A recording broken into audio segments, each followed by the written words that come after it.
Hey, Rich, Hey, Michael. and welcome everybody to BitPunch Radio episode 033. Tonight's episode, we've got a lot of like random games to talk about. Looks like you've watched Dune. I have seen a little bit of that, so we'll get into that. Oh, weird. How do you watch a little bit of that? Well, we'll get into it. And then I think we're going to end the episode. Well, we've got a little bit of news to cover too. Nothing too crazy. He's been happening. Well, there's been some crazy stuff, but we'll get into that. And then we're going to end the episode with some more Sandman. So we're going to be covering Volume 2, which is a bizarre. I mean, it's bizarre. It's a lot of Very crazy bizarre. things happening. So let's get into what we've been up to. I'm kicking it off. Okay. I'm gonna change things up a little bit. So All right. as far as, well, let's talk about Dune. So I think it was Sunday night. My wife and I sat down, get the kids in bed, like, okay, let's start Dune. Let's see what everyone's like going crazy about. Because Mm-hmm. like it's like rating pretty high, and I think they've already announced a sequel to it. And we read the comic, Mm-hmm. and We did. um yeah, so sat down to watch it, get about 45 minutes into it, and my wife's just like, hey, if you want to finish this on your own, go ahead. I'm like, okay, that's fine. I wasn't really feeling it. It has a really slow start. It actually matches kind of with the comic that we were reading. You know, it's got the whole training thing, and then, you know, they're on their way to the Arrakis or whatever that planet is called. Yep. Um, Arrakis. And that's kind of where we landed, where they were starting to set up all the politics around it. And then Ashley just kind of bounced. So then that same night, I was like, okay, well, we can pivot. We lost an hour. So we've got like an hour and a half. I was like, oh, I know the perfect thing. Let's watch The Witcher. I said that Mm. movie is like an hour and a half. Yep. And yeah, so we start getting into that. And you know, it reminds me a lot of Castlevania. I know we've talked about that. It's the same voice actor, Yep. Theo, and yeah, I just get really strong Castlevania vibes, and I'm like, okay, I'm kind of into this.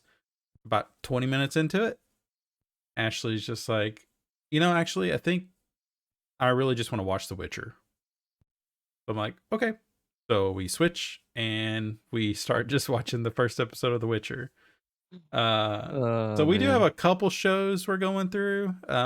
We are watching Marvelous Miss Maisel, which is great, and then we are rewatching The Witcher before the second season comes out. So whenever I can find the time, I will probably finish Dune, and then I do want to get back to The Witcher because the little bit I seen, I was just like, yep, I'm really digging this. So Yeah, it's pretty good. um, Yeah. what did you think of Dune? Um, man, I really liked it. Okay. Um, I think that that having read a little bit of the actual book and reading the graphic novel, so kind of the graphic novel is sort of very cliff notey Sure. in obviously because that book is humongous. And this movie was only supposed to be like part one. Like it is a part one of two. It is essentially the first sort of half of the book, Mm-hmm. the main book Dune, which is curiously also where the first graphic novel leaves off. They live off in the same place Oh, as the movie. okay. Um, I thought the graphic novel was only supposed to be like a third of it, though. Because aren't they doing it in three chunks? um, Man, I cannot remember, Hmm. but it does leave off very much in a similar place in the story as the movie did. Um, I think the problem, with that movie, and there's been previous Dune movies. It's so much of those books are like um not descriptive or are descriptive, right? So like a lot of the text in like the writing in those books are very descriptive, Hmm. whereas Tolkien's like telling you a story like the whole time, right? Right. Whereas Dune is very descriptive. Like there's a lot of politics involved, a lot of like explaining politics in Dune, and that's like impossible to make into a movie, right? Like if you're going to be faithful to the book, like unless they're just going to take the book, like throw, 7/8 of it into the trash and just pull out, The still story. suits and doctors, you know, right. So I think it obviously stays pretty close to the book. I mean, it follows it kind of beat for beat. There's some differences, obviously, but I think that's what I would prefer from Dune is for it to kind of do that and be Hmm. more of a slow. Because the whole first half of that book is just setting up that whole. There's so much going on there, Hmm. um, and yeah, it does it. And you haven't made it to the end, but it does kind of end in a weird place if you kind of come into it not knowing what to expect. Um, because like Dave Bautista's in that movie for like 90 seconds. Yeah, Uh, I've seen him a little you bit, but Zendaya's in the movie for not very much, not very long. Her character's uh, in the book, she's in like visions a lot. hmm. Um, but man, the acting is fucking great. Hmm. Timothy Chalamet is a great Paul Atreides. Oscar Isaacson is great. Jason Momoa as Duncan when Idaho. I got a haircut recently and I was asking her to shape my beard because it was getting like unruly, and she was just Yeah, like, "Okay, do you have like an idea or something?" So I just showed her Oscar Isaac from Dune, and I was like, just do the point thing like this because he yeah, just yeah. looks fantastic in Good. that movie. Yeah, yeah. All the actors, really good job. Yeah, Um, I mean, it is slow. Like it's a slow. It's kind of setting up this kind of bigger thing that's going to happen later. Um, but I really liked it. I thought it was visually pretty stunning. hmm, Um, good acting, good kind of taking the parts of the book that you want to see. Uh, and I think it did a pretty good. I think it did as well of a job of adapting that book into a movie as you could possibly do. I've seen a few people are saying that that movie is worth going to see in theaters because of the sound. So we do have Yeah, I can like a imagine that. surround sound system, but it's nothing like a 7.1 or whatever the hell like a theater is going to offer up. Um they just say that Yeah, the sound and just the whole atmosphere on Arrakis just sounds really awesome, especially in a theater. yeah. I guess from some of the like behind the scenes stuff that I saw, uh, Chalamet, the kind of main actor, said that he shot like one or two scenes on a green screen. All the rest of it was all practical stuff. Wow. So it's pretty cool. Hmm. It's and like yeah, I really liked it. I thought it was really good. Like I think in a world of Marvel movies where everything's got to be 8 movies long and everything's got to be connected and there's got to be TV shows and there's got to be this and there's got to be that and there's like this is just a very old story being retold, um, in kind of the best possible way. Like really, it should have been like a TV series. Like I think there Sure. was even a TV series at one point. Um, but like to properly kind of tell that story beat for beat, you have to make it a TV series. I mean, Hmm. there's 6 books I think in the original like Frank Herbert story, and like I said, there's so much in that first book, and I haven't even read the whole thing. It would be like trying to make like the first 6 Game of Thrones books into a 2.5 hour long movie. It would be impossible. Like you would Right. hate it. Like Yeah. I mean, you wouldn't hate it, but you'd be missing so much. Hmm.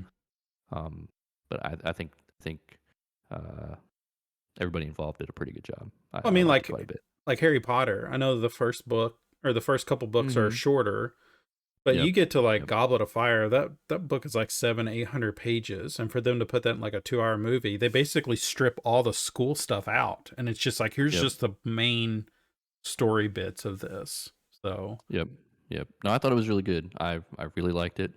with Um, like Dune out and Foundation is streaming on Apple, and I guess like that's people seem to really like it.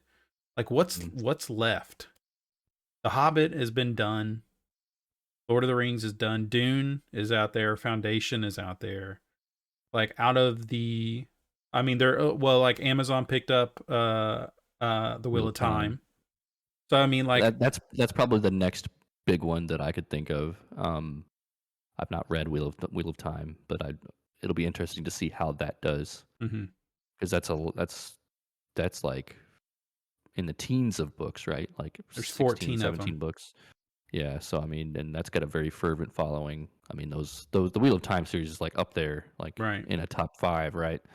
Um, I don't know, like my favorite series, is Sword of Truth, got a really terrible TV show, um, and it'll probably never get another But I mean, chance. out of like Who the knows? classic like trilogies or whatever that you think of, and where they're making books or they're making like movies and TV shows based on like everything that somebody shits out in a book, like what's left? What else is out there that they could adapt into a series or something?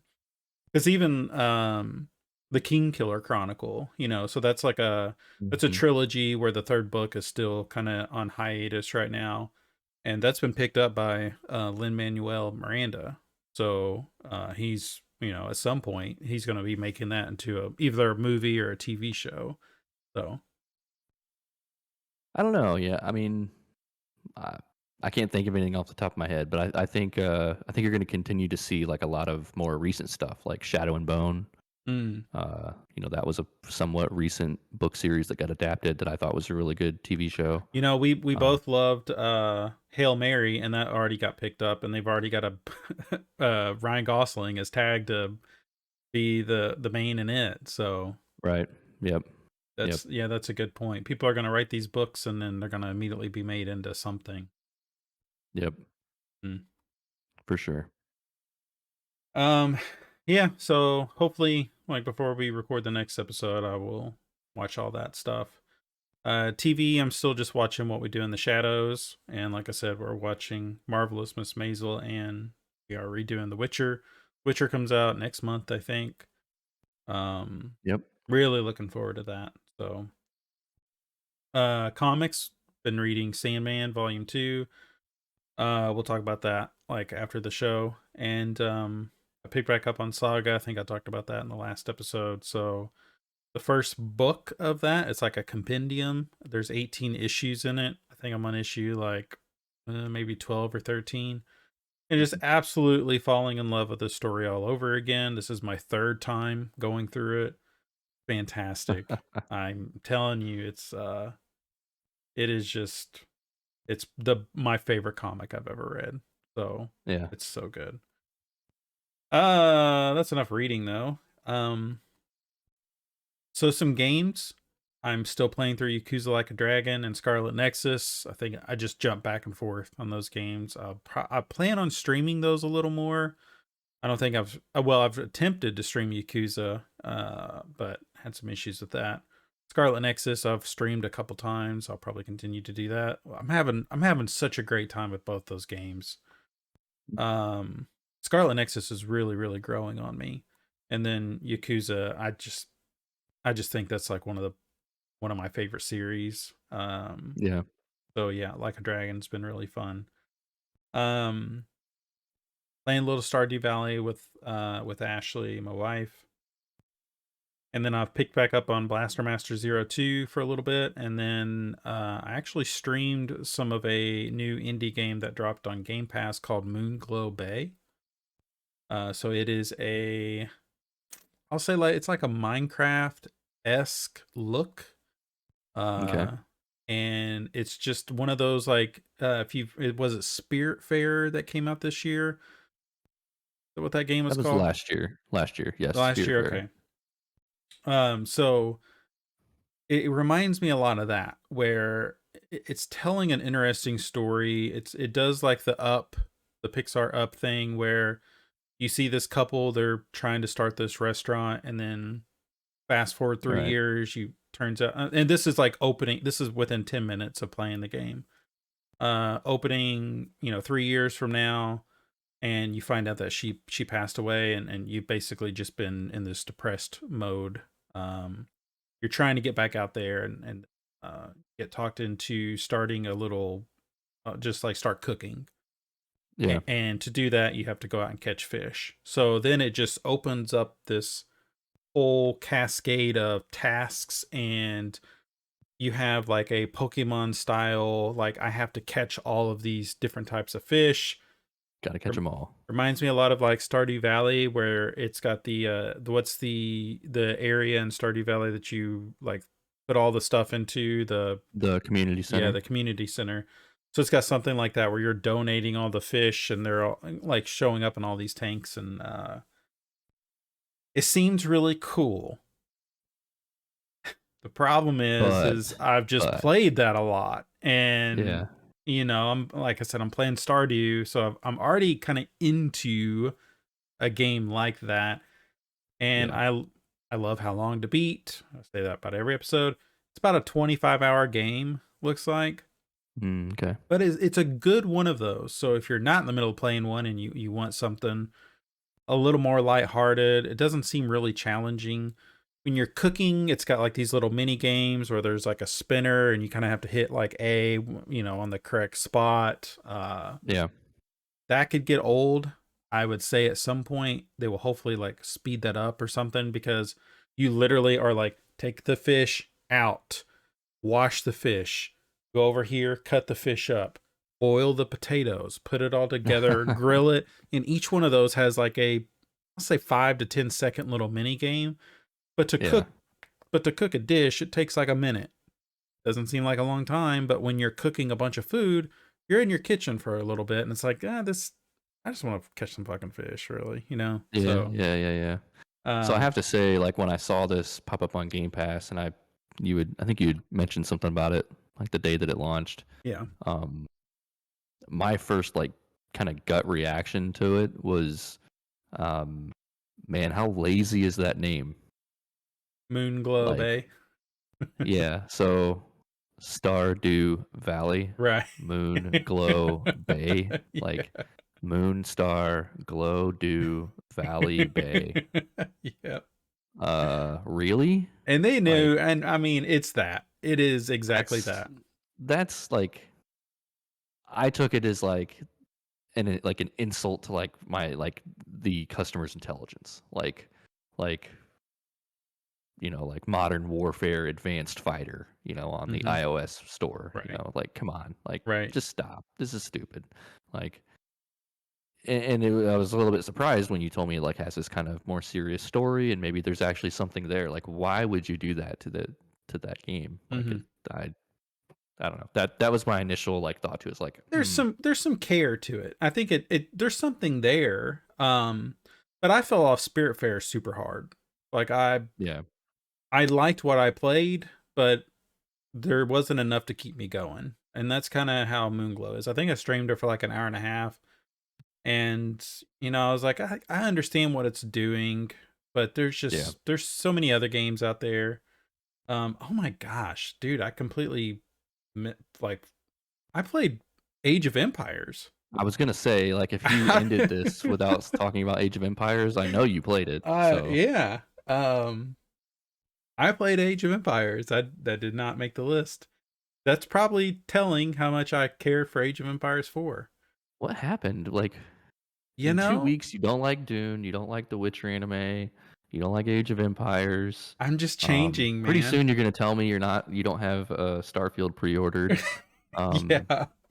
You haven't talked about Starfield for 3 weeks. Yeah, all of a sudden, like, the Skyrim, like, painting, or the map comes down off my wall. Yeah, Billiken. Yeah, he just comes at you. Dude, I was really jonesing for Age of Empires. Man, and then the, they did what was the thing? The stress test. They did the stress test, and I was like, okay. Man, it's Age of Empires 3. It is a lot like that. They do more like 2, right? Like more of 2 than 3. At least that's what I've seen. Like, people didn't like 3, but people like 2. Like, this is more back toward what 2 was than 3. I don't remember them well enough to know. I I really see a lot of 3 and how zoomed in the camera is. Yeah. So it's presented differently.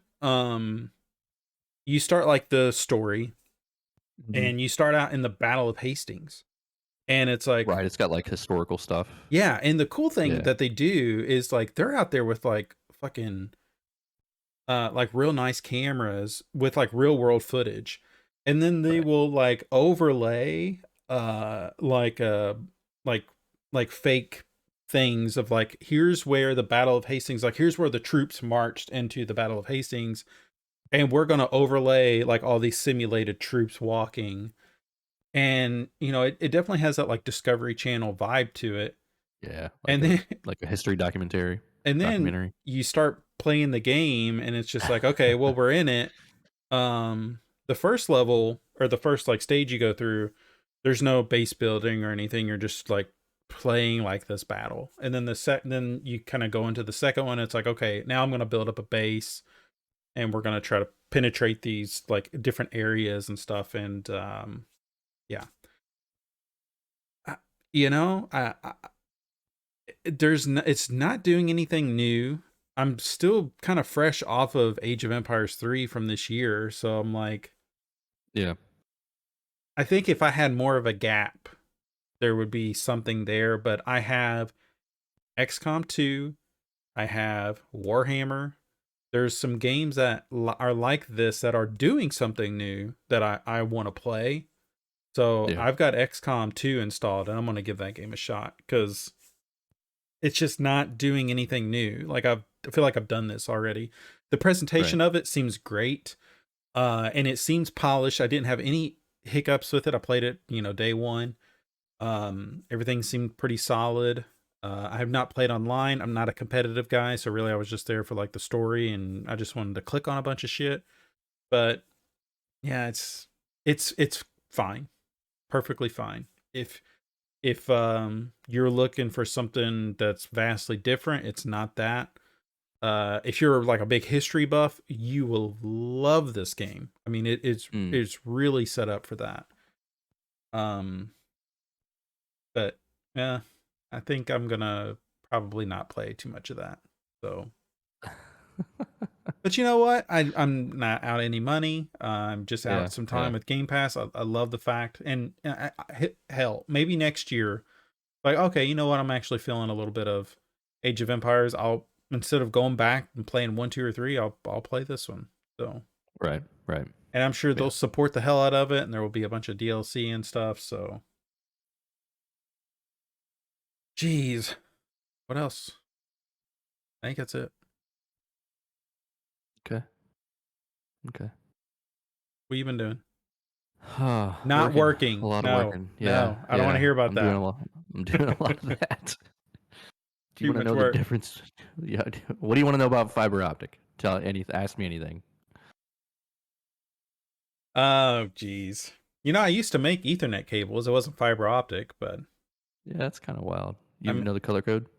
yeah, orange, white, orange, Yeah. green, white, blue, blue, white, green, brown, white, brown. And then Yep. there's another variation of it if you're like needing to connect to like a different type of end. And I don't remember that one. I think the browns and the oranges are switched or something. So, Yeah. Fiber has its own color code too. Yep. less colors though, right? There's only Less 2. less 12. There's 12 Oh, because there's 12. fibers come in either ribbons or tubes of 12. So there's 12 individual strand colors, and then your tubes and ribbons are colored. I feel like when I've seen fiber, it wasn't like, okay, so you're saying it's a ribbon of it, because I haven't seen like when I'm building Ethernet cable, or when I was. Not what you think a ribbon. Okay, what do you mean by a ribbon? Like in a 48 fiber, there are 4 ribbons. Yeah, No, see, I don't. because there's 12. I'm 12 thinking of times like 4 is 48. think of like a big ass like printer cable or something, like a No, no, no, flat no. A ribbon. fiber optic ribbon is about the width of my finger with Okay. 12 fibers in it because fiber optic cables are about the actual glass strands are about the diameter of your hair. Yeah, okay. I did It's know a that, single but single fiber. Yeah, yeah. hmm, fun, man. Anyway,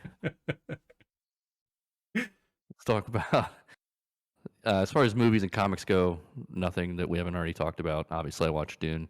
Um, I feel like there was something else that I watched, but I honestly can't remember. So that's probably saying something. Mm-hmm.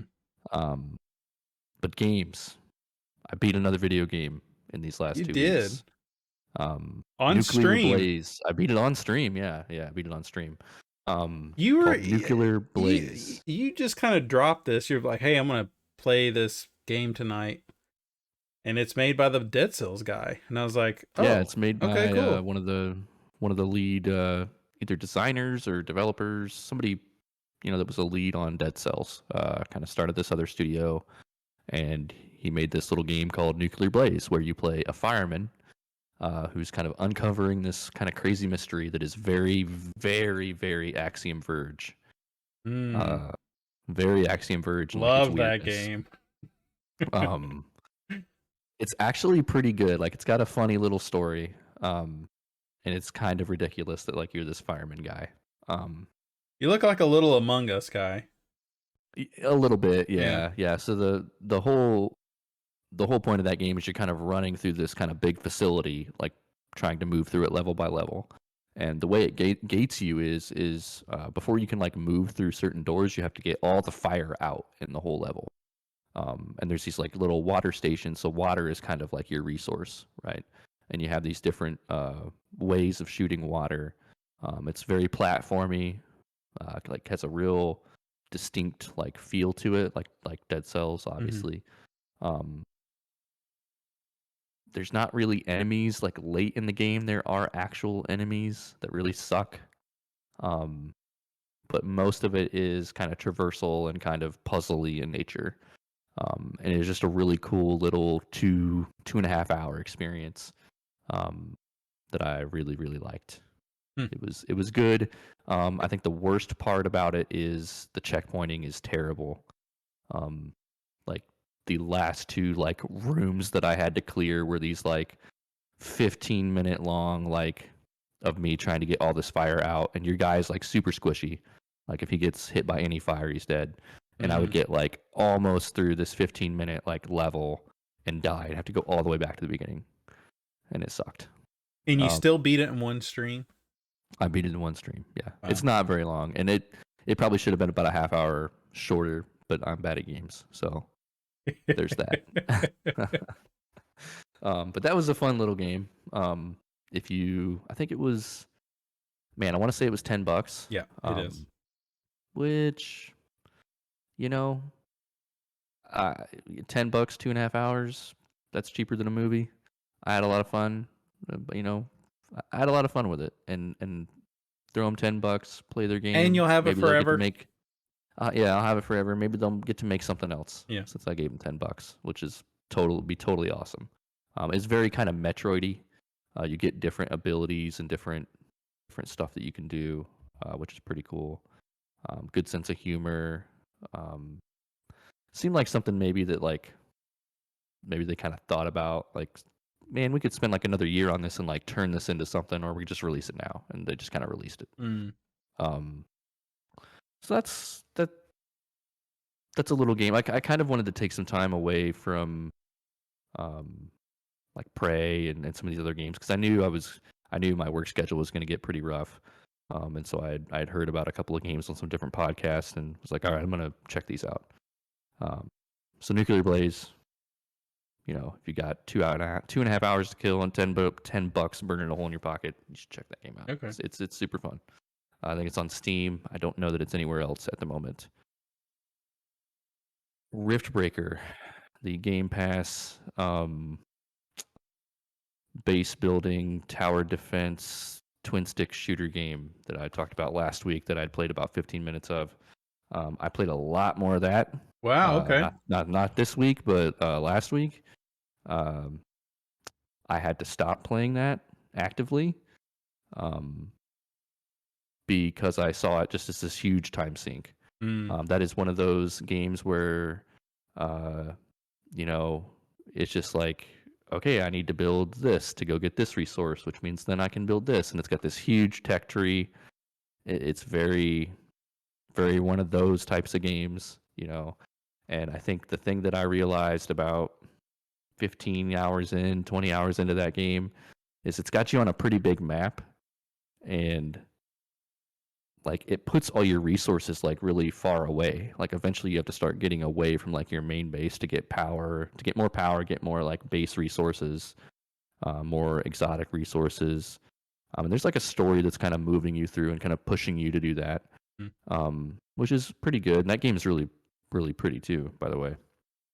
But I kind of realized at that point, like it wants me, like you end up on this alien planet that's just a big ass jungle, right? And you're in this big mech, and you're plopping down bases. You can put like metal floor down and walls and turrets and like all this stuff, and like these aliens will attack you in waves, kind of like tower defense. And there's like you have to build like power lines to power your bases. Like it's a very kind of SimCity. It's this weird mix of like SimCity base building game, a twin stick shooter with your mech, and like a resource management game.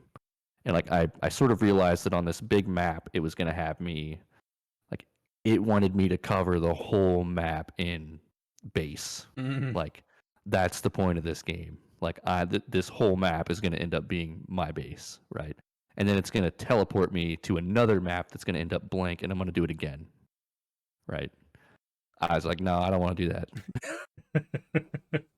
I'm cool. Like this is fun, but I'd rather go play Nuclear Blaze or something else at this point. Like I played so many, like kind of like you with Moonglow Bay. Like I've played so many of all games are like that game now. Right. I just felt like, man, if I didn't have anything else that I wanted to play, I guess I'd keep playing this. See, I feel this same way with Oathbringer right now. How long have I been talking about fucking Oathbringer? I can't bring myself to finish it. Just asked my wife earlier today. I was like, what do I do here? I don't want to finish this book. She was just like, just grab the audiobook version and listen to it when you can and just absorb it through osmosis and then move on. So, because dude, my Goodreads is like, there's well over 100 books like on my to-do that I would much rather read than try to finish this freaking book. It's driving me crazy. So I think that's what I'm going to do. And believe it or not, we got a lot of fishing to talk about. The first book I'm going to grab is this book called The Fisherman, which is apparently like a bizarre ass story that came out like 5 years ago or something. So, weird. Okay. I didn't mean to cut you off, but I'm in that same like little conundrum where I'm just like, I'm playing Yakuza, which is like a 50-hour game, and I'm playing Scarlet Nexus, which is like a 30-hour game, but there's like a lot of stuff coming out that is shorter, and I would enjoy it just the same, like, and then it's like, okay, I finally accomplished something. Like, I'm kind of feeling the same way. I was kind of shocked to listen to a podcast. I think it was this week, and they referenced that Call of Duty comes out this week, and I was like, oh, this week? I'm fairly certain that Call of Duty Vanguard launches this week, and I had absolutely no idea that was the case. There is while you're looking that up, there is a card game that I've heard about. It comes out November 5th, which is 2 days from the day it's the day this podcast will be live. As you hear this, Call of Duty Vanguard will be out. I had no idea. Which is hard to wrap my head around. Yeah. I mean, I just feel like I'm in this, like and I guess what I was getting at is I'm excited for Forza. Forza also launches, I think, this week. Forza Horizon 5. That might be next week. Is it? It's sometime soon. Yeah, it's creeping up on us. I feel like that's the game that's going to kind of hold me over until the Halos. Sure. Right? Like, give me a little palate cleanser. Let me drive some cars, and sort of do that. We will definitely have to stream that. I want to sit in on that when you stream that. Yeah, we definitely will. Yeah, and that's supposed to be a super pretty game. So I want to see what the old gaming computer can do here. Yeah. Yeah. Okay. before we talk about fishing, I'm going to talk about another little indie game. It's called Among Trees.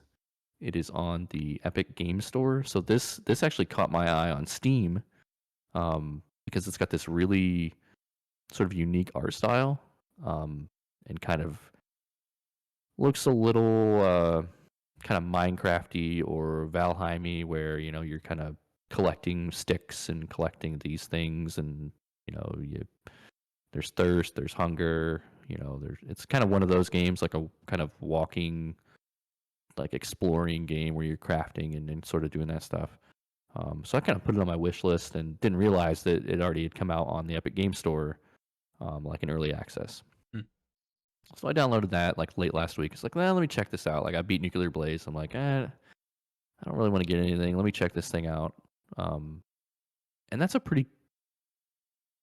I think there might be something there. Hmm. I really like the look of that game. It is very like low stakes, like kind of Stardew ish. Like I guess Stardew's not necessarily. You could make Stardew stressful for sure. Yeah. Like how my But I wife mean, plays it. yeah. I mean, you can like at the beginning of the game, they're like, okay, do you want like you can just turn hunger and stuff off. There Oh, are some enemies like in the world. Um, you can turn all that off and just kind of like have like a creative mode. Um, I don't know. I kind of liked what they were sort of going for. It's very you're just kind of exploring this forest, and you're just kind of walking around. There's a little bit. It seems like there's some sort of story going on there. Kind of excited to play a little bit more of that. But it's kind of hard to describe other than it is sort of a crafting game. You're collecting resources to kind of build out this cabin, and you're just constantly trying to push out from your center point, which is your cabin, while managing food and water and stamina and sleep.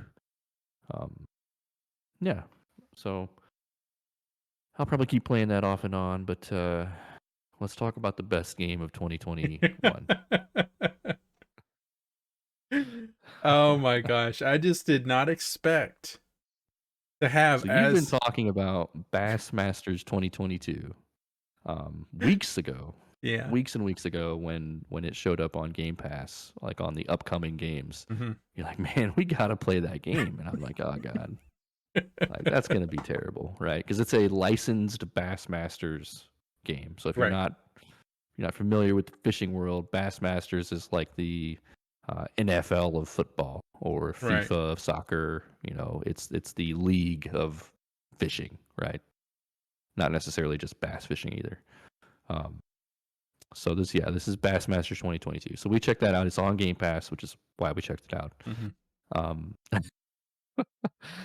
we streamed it on launch day, no less. Launch day for that game, big time. Yeah. Typically we struggle with that. Yeah. Fucking Bassmasters figured it out. Yeah. We never stream any of the big games on launch day, but Bassmasters 2022 deserved our attention, rightfully so. That game is better than it ever probably deserved or had any right to be. Yeah. There are some really funny things in there. Like that was probably the most fun that I think I've had on a stream, like an actual stream yet. Yeah. Maybe since like we didn't stream Resident Evil 7, but some of those Resident Evil 7 ones were pretty fun. Yeah. But that one was really fun. Yeah, so we kind of load up. It's got some different like real world lakes in there, right? You go to some different lakes, you pick your lake. We get on the boat. We got Ralph, who's our fisherman man. Yep. He's way into it. Gets on the lake nice and early before everybody else. Not a fish, not another person in sight. Not another boat anywhere out on the lake. First one out there, Yeah. right? He's just trying to get away from his wife and kids. Just get out on the lake, man. Get out on the water. I mean it goes as far as you got your fish finder, you got your trolling motor, it's got licensed lures and rods and reels and like all this stuff. And think about all this like the the rendering of all those different lures, because I mean, I think that you Yeah. can see all the detail of it. Like it was Yep. Yep. So like when you like there's different types of cast you can do. So if you've never watched like professional fishing before, there's like different like an overhand cast or like a flip or Mhm. a like different types of cast. Like all those are in there. Um, and when you cast the lure into the water, it switches like into an underwater view of the lure, so you can kind of reel it in and kind of give the lure some action. And the only thing I don't like about that game is the lures are just kind of like dead in the water. Like they don't move a whole lot Right. other than like the game's physics breaking. Yeah. The Which is frog. a little off. But yeah, the frog is totally broken. Yeah.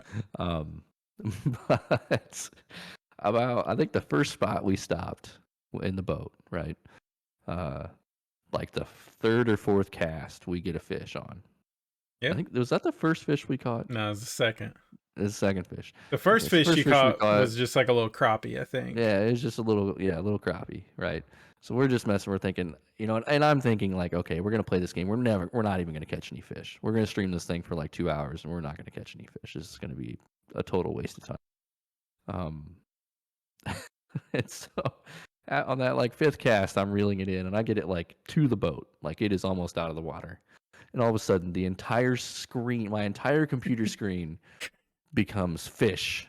This fish just swoops in from nowhere and just nails this thing, and we're both just like, holy shit! Like the look on your face, like we went back afterward and watched the stream, and the look on your face when like we saw what had happened, like how big this fish was that hit this lure, like your eyes just lit up like you had just like Uh saw a mythical creature, yeah. right? I've never seen you so happy before ever. Like you were so excited. And right, so I'm like fighting to get this thing in, and there's like a good little like fishing mini game to like get it in and like not be reeling too fast or too whatever. Um and it's kind of hilarious because the fish is so big, and this is before we get it in the boat, but it's like literally like jaws, Yeah. like jawsing around the lake, like it can't like go underwater because it's so large. And we pull this thing in, and it's a 23-pound striped bass, right? And so like part of the game is like you pull the fish out, and like Ralph holds it up, Yeah, and you hear like a he's canned holding it. like, yeah. Yeah, it's like, yeah, I caught this fish, right?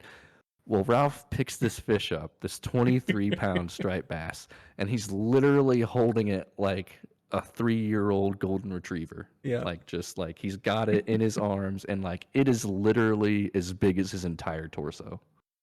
And like everybody's just okay with it, Yeah. right? Like it's not like, and there are legendary fish that are like named in the game that we ended up finding in the menus, and Mhm. somehow this is not one of them. I don't see how.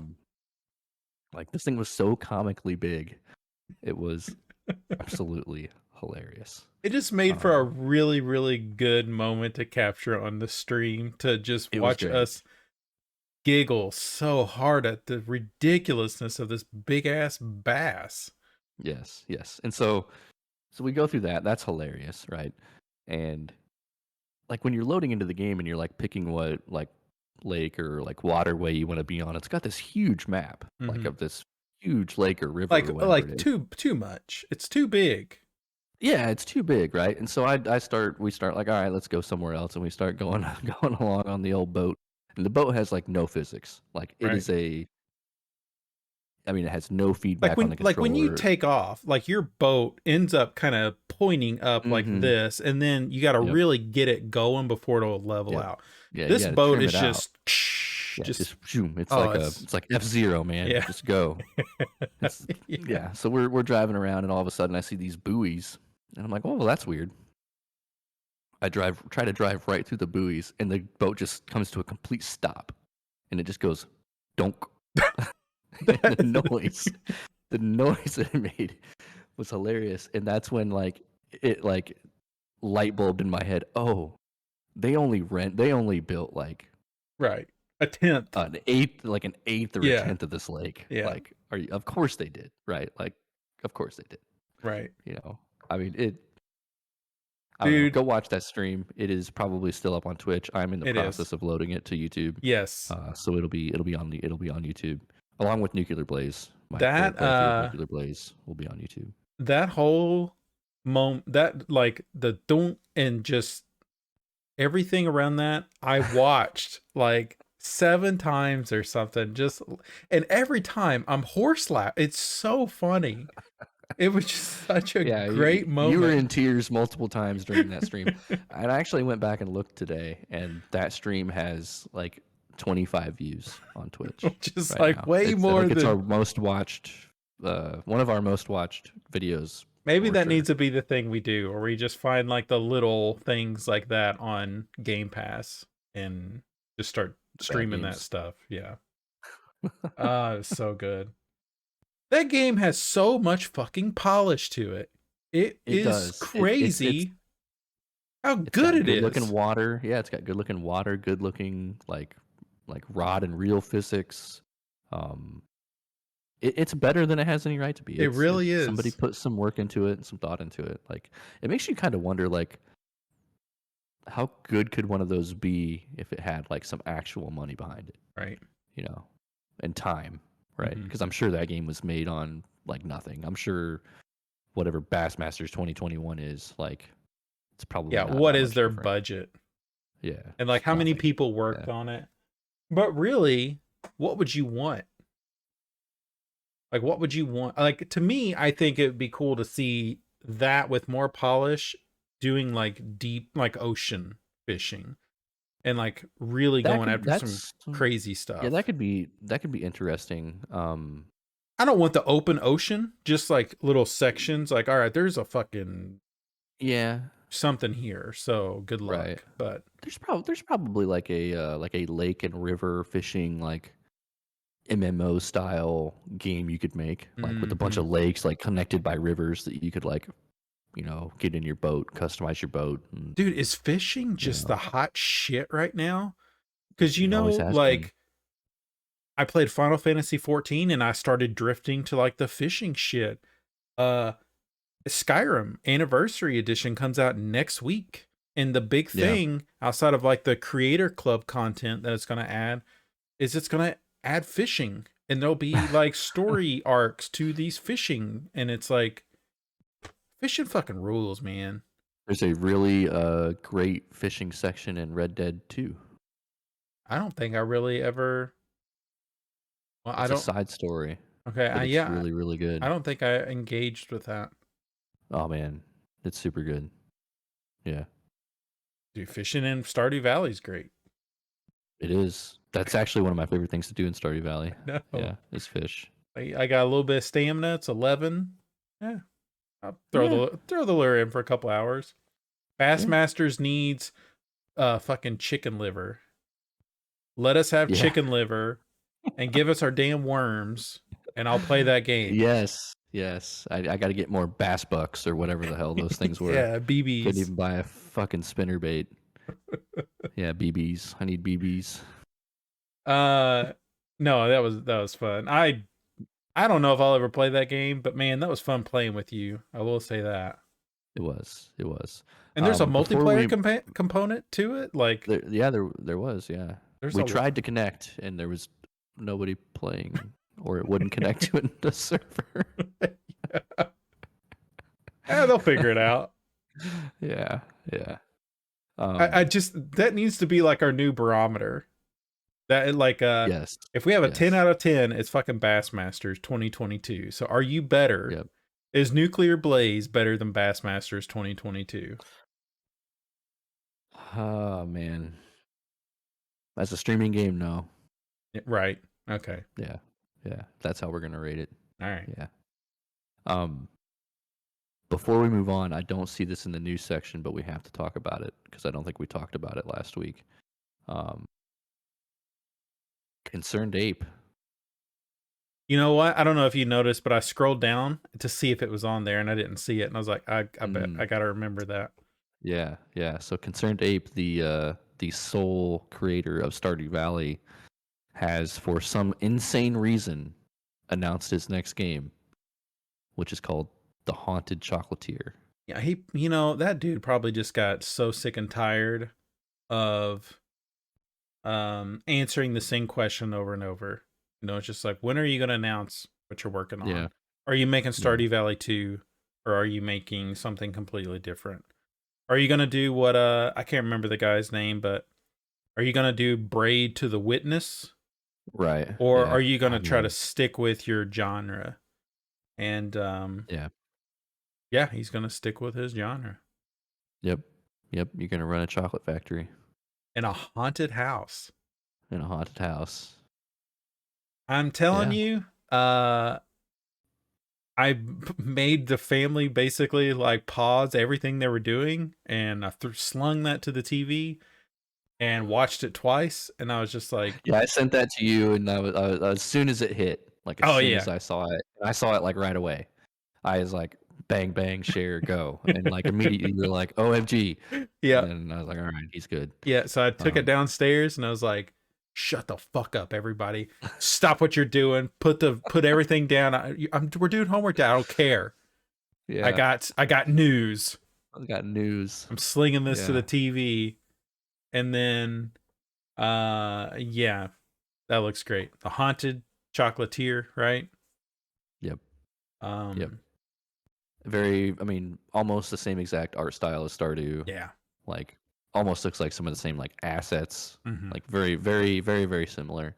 Um, looked like he kind of talked a little bit about it on his website and said it's going to be a little more like combat focused. Hmm. Like there'll be more like varied combat. And this time it won't be about farming. You're going to be running this chocolate factory. Still, I'm sure it'll still be very like heavy on like the people Resources and yeah. resources. Yeah, yeah. I am like very in some ways like jealous of that guy and also like very like not envious. Like I don't like at some point like he got to sit down for like 5 years Hmm. and like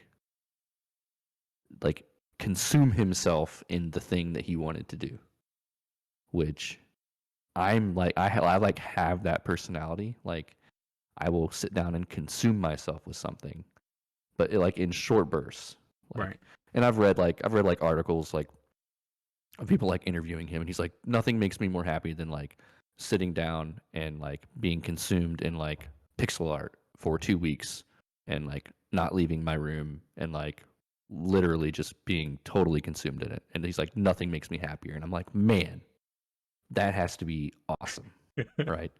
But then I think about it and I'm like, God, like the amount of like pressure that that guy must feel after having launched Stardew, and now like years later, it's this huge thing that now all these people are attached to, and like it means all these different things to so many people, Oh yeah. and like he can't really tell them like you're wrong, like he's gonna make another game, and like what's like that's just got to be incredibly stressful Yeah. for one person, you know. Um, I just can't imagine doing that. I mean, Stardew was so big. Like Hmm. at the time, I think when Jason Schreier wrote his book, he did a chapter of his first book dedicated to like the whole like development cycle of that game.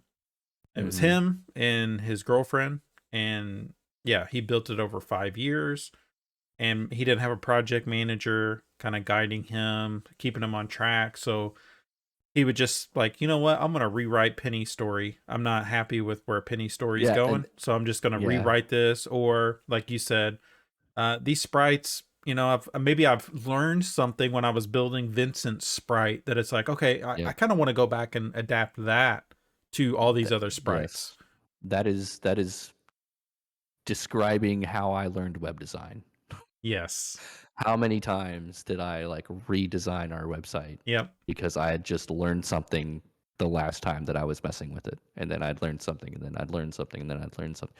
I love that stuff.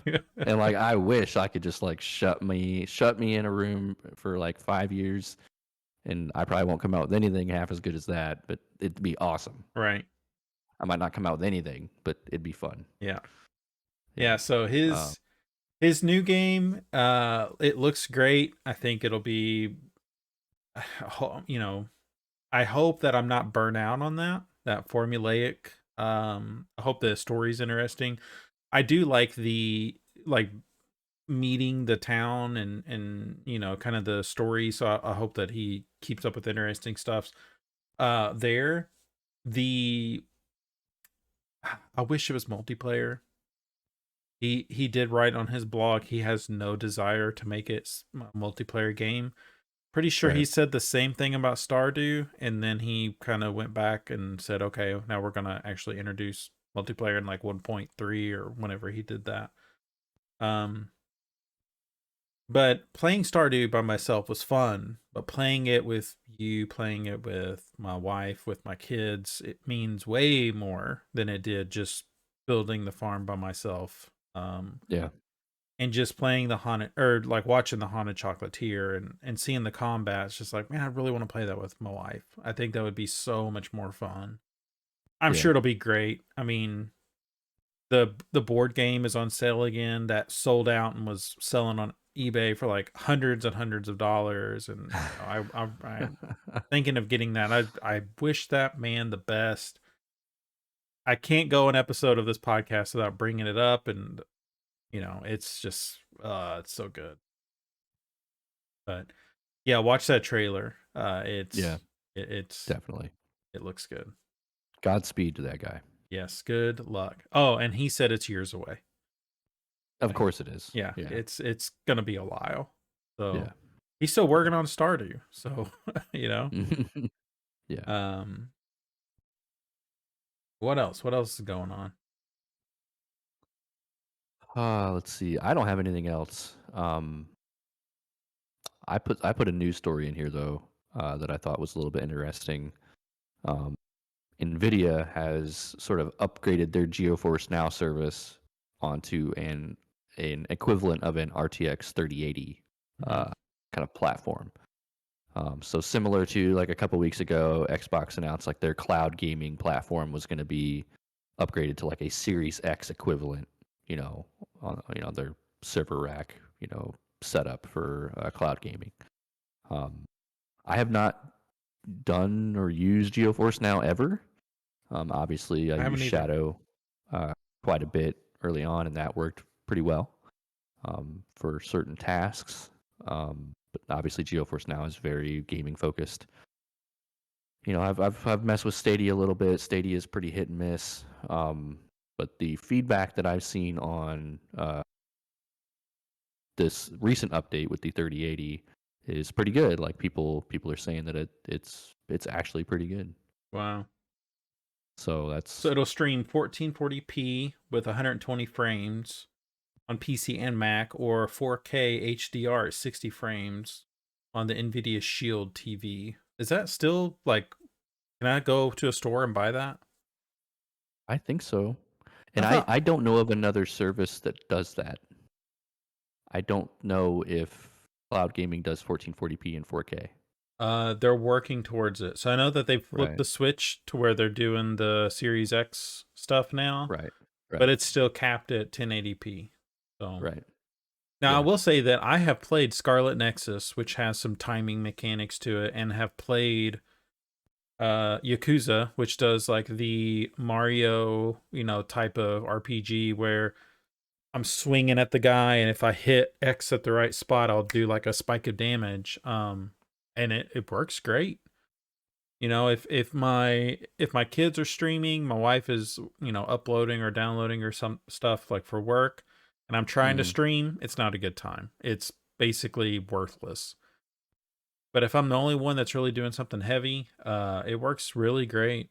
I can sit downstairs on my laptop, and there's a dedicated app now, so you don't even have to go through the browser. You can just download the Xbox app, and it's in there, and it works relatively good. But my monitor or my laptop screen does 1440p. So if I could stream it that would be awesome. But I will say when it works good, it looks good. So Yeah. Yeah. looks like it's going to be a 6-month membership of that. It's going to be $99. So Ooh. that's close to Game Pass, a little bit more expensive. Yeah. But you have a lot more at your disposal. So, Right. but it is Yeah. also games that Yeah. you have to pay for. So, Correct. Yeah. Yeah. It's going to be interesting to see over the next 3 years kind of how this space expands mhm. and kind of what ends up happening with it. Like who's going to, like right now everybody's kind of planting their flag, like trying to get a piece, right? Like who's going to come in and just take it, you know? I mean, I would say Who- right now Microsoft's running with it, and Yeah, everyone's playing catch up at this point. they've kind of got the service to go with it for sure with Yeah. Game Pass. Mm. That's probably the biggest I see piece of that. I see them as the Netflix right now. Like they Yeah. are easily number one, and there are people Right. playing catch up at this point. Yep. I think if any company could do it, I think GeForce is probably the next well known. Yeah. I Luna, I don't hear anyone ever talk about Luna. I'll Nope. see it every now and then, and it kind of surprises me. It's like, oh, they're still doing that, but I Yep. don't ever see like any gotchas or like, oh, now we're partnering with Ubisoft and we're bundling it in, and it's not a premium anymore. Like you'll just get it now, kind of like how Game Pass did with EA. Like now all of EA stuff. Did you know like Battlefield 2042 you'll be able to play that for up to 10 hours on Game Pass day one. Yep. Yeah, Yep. so it's like that's really cool. That might be all I would ever want to play with it. and then You're probably not wrong. 6 months, within what 6 months or something, it'll be on EA Game Pass. So then Yeah. I'll be able to just play it whenever. Man, I had something else. There's actually been a lot happening. I know I said at the top of the show that there wasn't, but Roblox was down for 3 days. Did you know that? I honestly didn't. I don't know anything about Roblox other than it looks like a Minecraft ripoff. Yeah. I don't know anything about it. So it's that, but people have the ability to just kind of make their own stuff. Right. And so my kids will play it. It's just one of those gotcha whatever. It's a bunch of bull crap that it's like the junk makes it to the top, and then there's some actual gems in there that like people don't really care about. So there's probably some people are probably putting some time into something good, but it's just not what's surfacing. What's surfacing is like the iOS bull crap of what was the comment, the advanced fighter war. Yep. That's the stuff that makes it to the top, and it's just all the same formula stuff. Like my kid, like my daughter should be like, oh, look, Dad, I have 10 million coins in this game. I was like, what does that mean though? Like, Right. I don't. I can just buy a bunch of stuff now. It's like, well, okay. What shocked me is, like getting into stocks and stuff a little bit. My wife definitely more than me, but now that I'm starting to pay attention to that a little more, their stock price is still up. Right. Normally, when something happens like that, like think about when Sony went through that, like 7 or 8 years ago, they made that partnership with Steam, and then it's like as soon as they turn that stuff on, the orange box, boom, is on PlayStation 3. Shit goes down for like 2 weeks or something. I mean, everybody was so upset. They gave away so many free games and stuff just to, and like free months of their online. Well, I guess at the time it was free, but they had to make up for like lost cause. Roblox stock is still higher than it was 30 days ago. So it definitely didn't take a hit at all, which I don't know, that kind of surprised me a little bit. Maybe it's like good press. Everything's good press, right? Bad press is all press is good press. Yeah, they seem to be doing fine. It's back up. I think what shocked people the most is like how transparent things are. They went like a full day without any updates. So there's millions of people that play that every day, and they were just like, guess I'll play Fortnite or whatever else free game I can play. But yeah, three days, and like That's pretty So crazy. I work in IT, and I just can't imagine those poor engineers what they were going through. And I mean, Yep. you're in the same boat, you know. Like Yep. we kind of like share a similar day job, and just like be like those poor SQL admins, those poor network engineers trying to figure out like where is it congested. I still think Hmm. they're kind of like, you know, we're remedying the situation, and but I didn't see where they like had like a definitive like here's what happened outside of just like some normal networking issues that is typical. Blizzard, man, Blizzard, even though they've had a really good quarter with Diablo 2 Resurrected, they're pushing their games out like not even like could be to 2023. So we were Yeah. expecting Diablo 4 and Overwatch 2 sometime this year, and then that got pushed to next year. Now they're saying it could be pushed out even further. So, you know, all the news that's been happening, there's so many people have been leaving that company. They just recently bought a company. There's just been a lot of different things happening there that they just felt the need to like, okay, let's push this stuff out, let's regroup, let's make 2022 like almost like a rebrand, and Hmm. like just figure stuff out. Seems like the Diablo mobile game is still happening. I did see some people are actually starting to get accepted into some betas of that, and what I've seen so far is like it's Diablo on your phone. But you know, we did play some Diablo Resurrected, and I don't know. I think I was expecting more, but I got Yeah. we got exactly what I should have expected, I guess. Right. Right. But Right. Right. Yeah. Yeah. I mean, I was excited for 4 for sure. yeah, three's Like to see great. what that is. Yeah, we had a blast with 3. Yeah, Um, yeah, I don't know. I obviously they've been in the news a lot lately for mhm, not good reasons. So to delay those games is probably not great either right. because you can't really change the narrative by saying here's the thing that you want, you know. Um, which BlizzCon is is probably pretty canceled. rough. Yeah, it's probably pretty rough right now. Yeah. Um, especially with like nobody likes World of Warcraft right now. Hmm. Everybody's on New World, and you know, there's no Diablo, and the Diablo that's out is kind of old, and like, Yeah. oh, they just renamed some guy in Overwatch because Yeah. of one of the people that he was named after left the Yep. company, and it's just not Nope. a good time to be involved with that at the moment. Not at all. Yeah, That yeah, is. That's all we got. that's it. Anything else you want to add?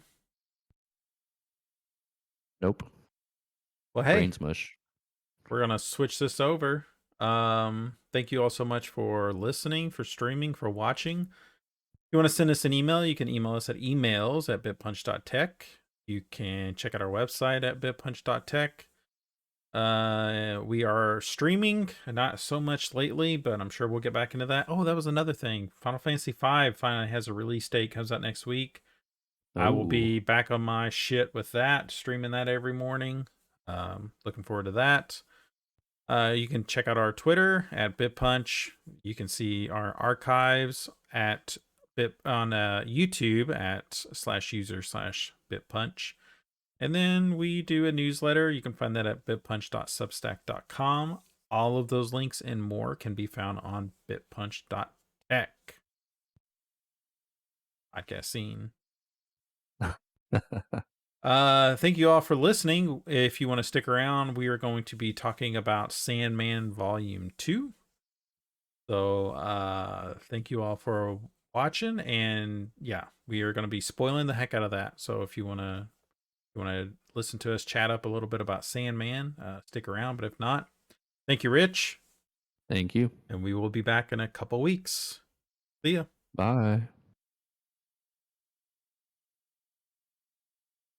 Okay.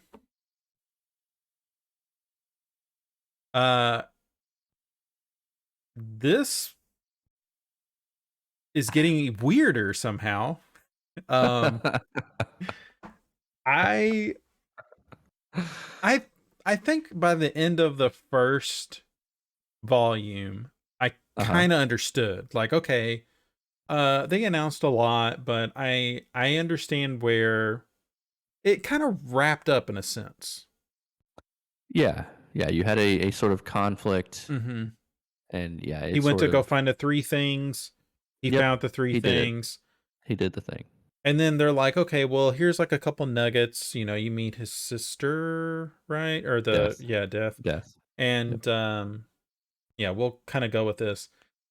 Death, was she wasn't really in this book a whole lot, if at all, was she? She is. She's in there. In the first one? Or No, she's in the.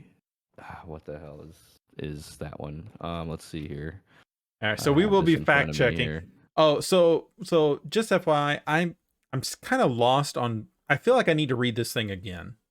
Yeah. So yeah. Full disclosure, I have the kind of hard copy of this from the library. I read it and immediately reread like the last half of it. Yeah. Because I was just like, there's stuff here that like when I was reading it at the time, like I didn't I didn't know where it Yeah. was going, and like once I finished it, like I went back, like knowing the end, and put some things together that I very much did not catch on the first playthrough. So Maybe I need to do that. yeah, so death is in the issue Men of Good Fortune, where sort of death and dream grant a man the ability to live forever Oh, and not okay. die. Yeah, yeah, yeah. And that was a weird. I don't know where you want to start with this. Um, there, there's a It lot there a lot happens in this volume. yeah. Um well, it starts like way in the past. And what really confused me was that it's like the first issue was a prequel. So then I think I messaged, or like you were like, "Hey, did you finish this?" And I was like, "Oh no, I've got like two left. I've got like two issues left. I'll find the time." I only had one left. So it's like Yeah, it's like a prequel, and then there's 7 parts to this little section, or to this volume. And so they talk about like Dream and the Queen, and like they're talking about like the love, but man, a lot of that was lost on me. That first issue, I don't really remember much what happened there. I know like he makes his appearance at the very end, which he likes to do. Like, we're gonna have 23 pages of these random ass events, and then Dream will show up hmm at the very end and kind of yeah, throw his philosophy out there, and then we're gonna move on. But I thought a lot of this felt kind of disjointed from each other, where I think the first volume you at least started to understand like how these puzzle pieces are going to fit together. This one seems like it's all over the place. Um and I know just where people have said like it all wraps up. Like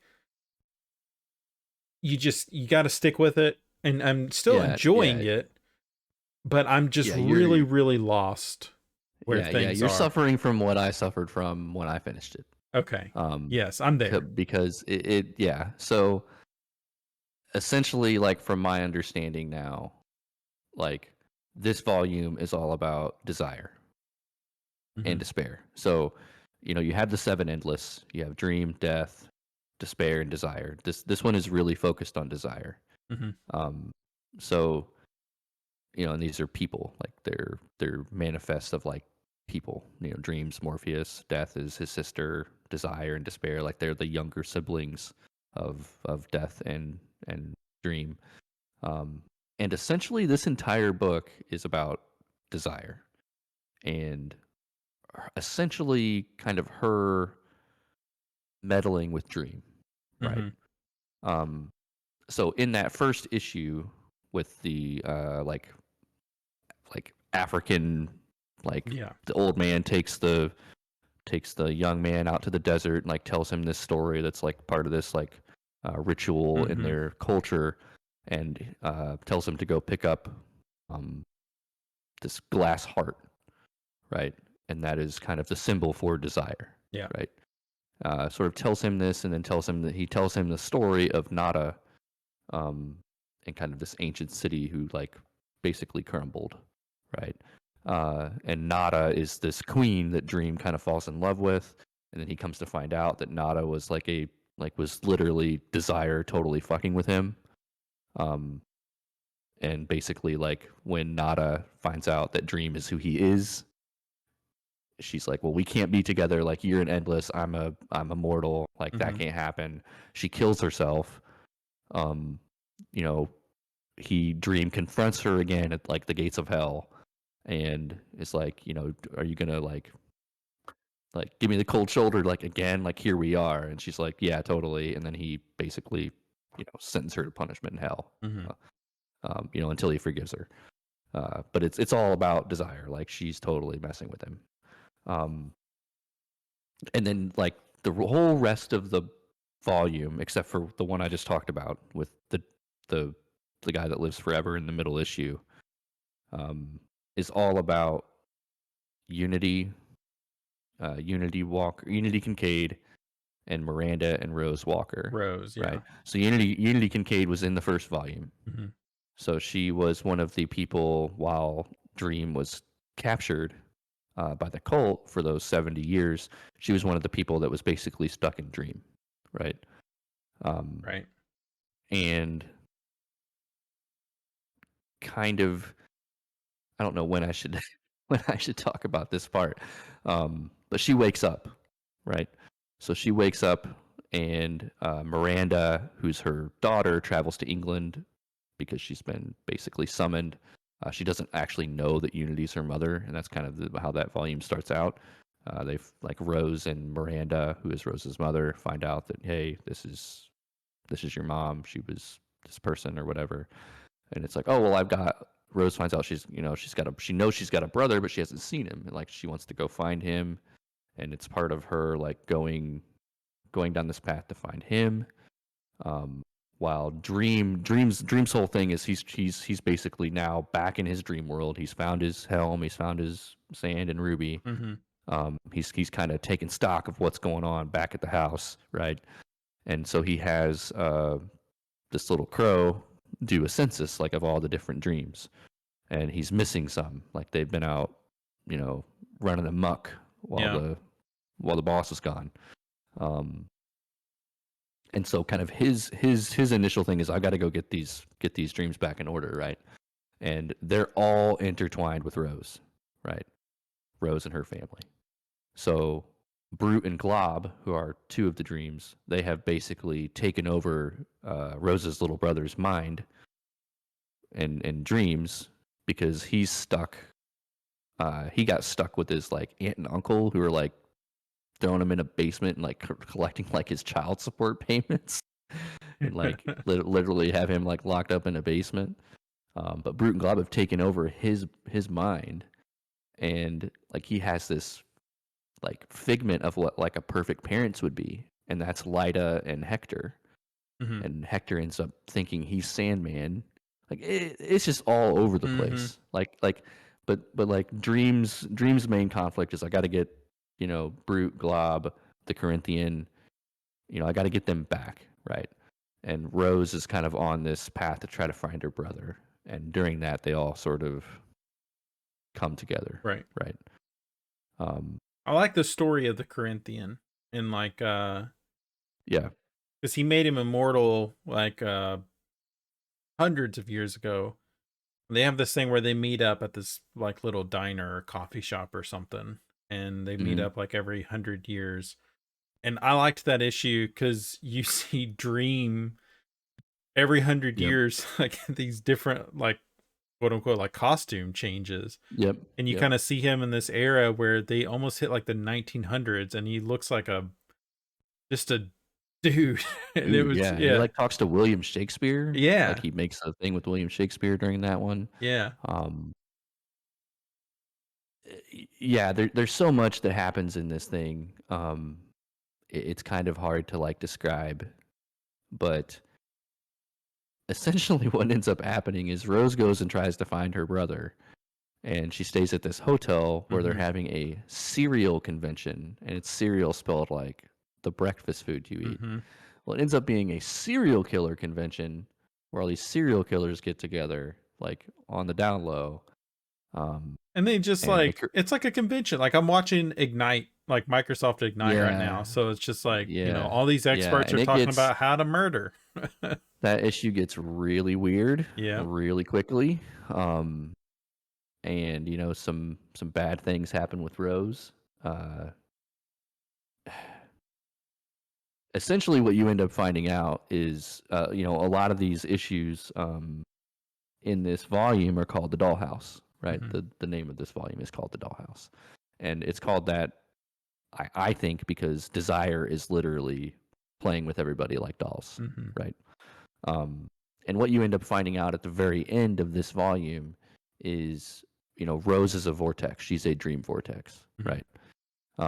Which is basically she can tear down. She can basically destroy parts of the dream world if Dream doesn't kill her. Like that's part of his job as the king of the dream world, right? Um, but what he doesn't know is that Unity Kincaid was really going to be supposed to be the vortex, Hmm. but it didn't happen because Dream was locked up, right?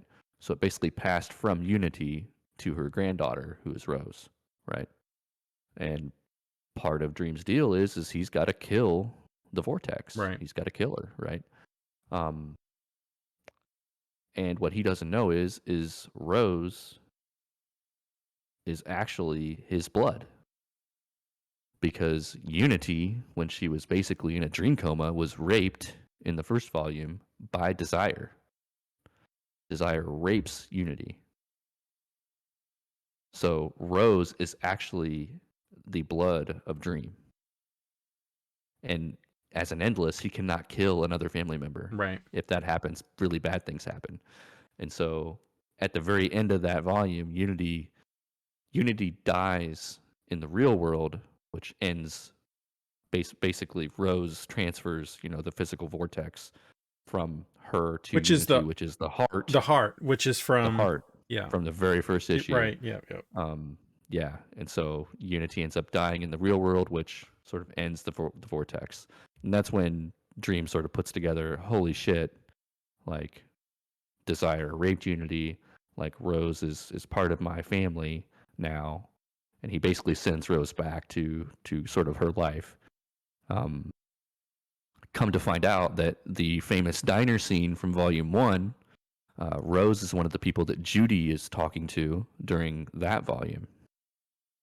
So she in like Rose is kind of goes into like recluse for like a few months and Hmm. like talks about that diner scene like later on in the end of this volume. So it all is like tied together.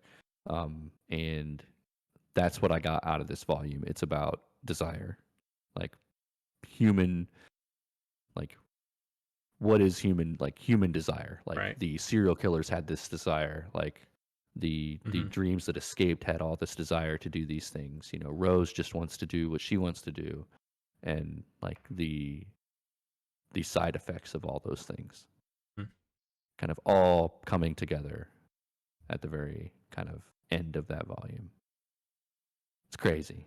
That guy, Neil Gaiman is a special kind of human being to Hmm. be able to kind of not only think about this kind of stuff. Right. Like, who sits down and thinks about a serial killer convention and then has the like brilliance to call it like, if I were gonna fake a serial killer convention, I would call it like a cereal Yeah. convention, like breakfast food. And Like that's messed up. like he turned that into executives at DC and was just like, here you go. Here's what I came up with for your character.